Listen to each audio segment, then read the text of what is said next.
So one kind of Celtic knot that I really enjoyed doing is called the triquetra, and this is an interesting one because it's that very cool looking Trinity symbol. And as I start to draw in the kind of basic outline, you're going to understand why I do this in a second. It just makes it a lot easier for the whole process. But I come in and I draw out the outline of the knot before I do anything else. And the reason being is because it makes it so much easier to just try to figure out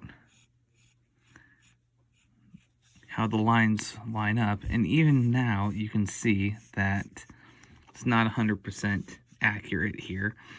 So I'm just going to kind of go in and just sort of fix that just a little bit. Again, I'm just putting in the guidelines so that it makes it a little easier later on. Cool, that'll be good enough. Now, one of the other things you're going to notice is I just have a bunch of extra loose lineage. So what I'm going to do is I'm going to just come in here like this. I'm just going to draw in a little extra kind of weave like that. I'm going to come in here, draw a little extra weave like this.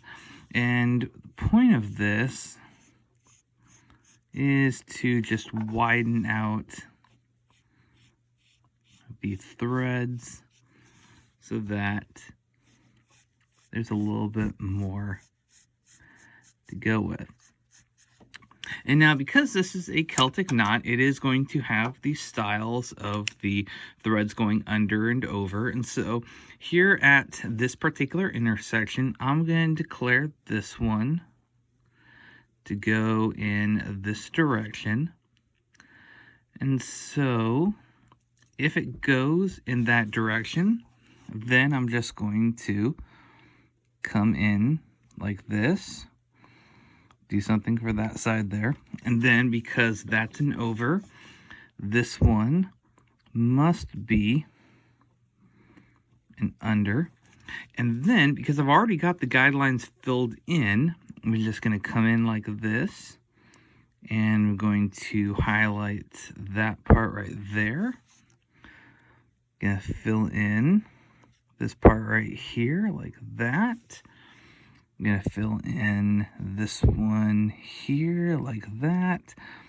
Then I'll just come in here like so.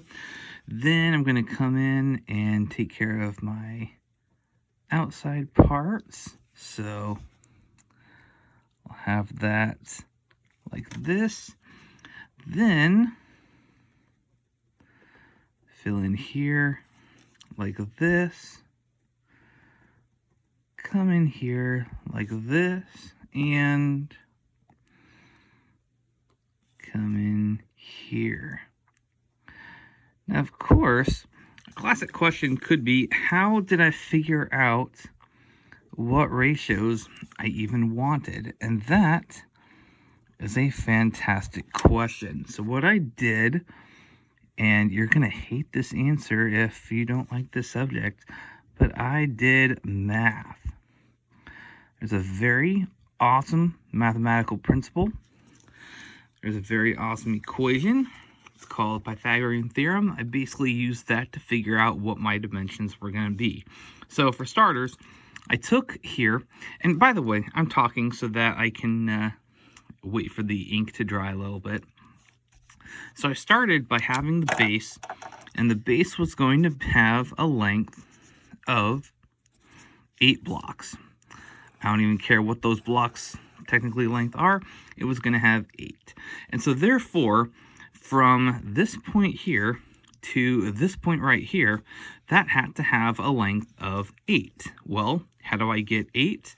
So the Pythagorean theorem states that a squared plus b squared equals c squared, where a is the length of one side of a triangle, b is the length of another side of the triangle, and c is the hypotenuse, or in other words, the length that we needed.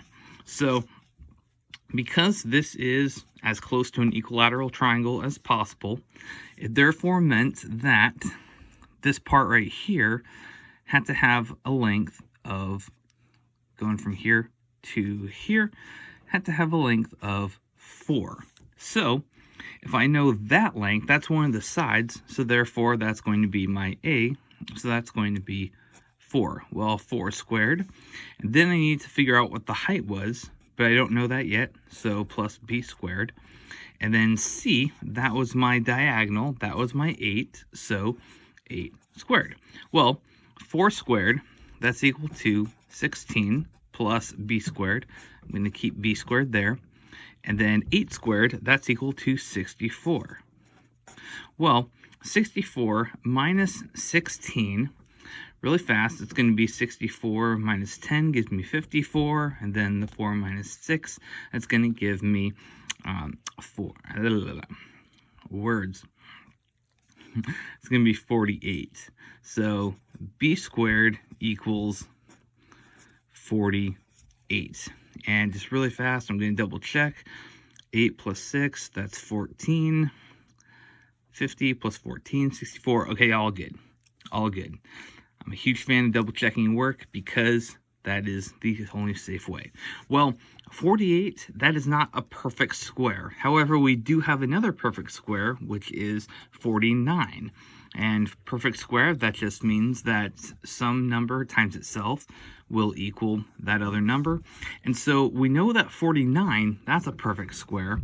Well, unfortunately, 48, that's just a little bit less. So technically, b is equal to the square root of 48. And I'm using that little squiggly sign because that's approximately. And it's approximately the square root of 49, which equals 7. So for the sake of my drawing, I'm just going to use 7. So therefore, my height, this line right here, that must be equal to 7 blocks.